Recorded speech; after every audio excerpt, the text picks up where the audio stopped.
இருக்கிறார். There's only one God. நெருக்கத்திலே என்னை விடுதலையாக்குகிறார். He delivered me in my affliction. Hallelujah. Hallelujah. அவர்தான் தேவன். He alone is God. நெருக்கத்திலே விடுதலையாக்குறவரே தேவன். One who delivers you in the affliction is God. அந்த தேவனை அவன் அறிந்தான். He knew that God. இப்ப அவன் சொல்லுகிறான், Now he says, கர்த்தரும் தேவன் அல்ல.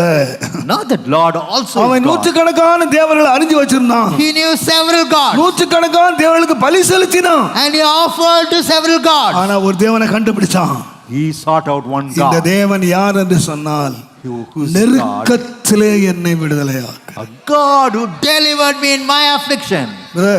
brother. இந்த காலவேளையில ஒரு கர்த்தர் நான் அறிஞ்சிருக்கணும். This morning you ought to know நீ the Lord. அறிஞ்சிருக்கணும். You ought to know the Lord நீங்க God. அறிஞ்சிருக்கணும்னு You சொல்றேன். ought to know அந்த God. தேவனை நீங்கள் அறிவீர்களானால் If you would know that நான் God, தைரியமாய் சொல்லுவேன், I would say boldly, அந்த தேவன் நம்மை நெருக்கத்தில் இருந்து நம்மை விடுதலையாக்குறவர்.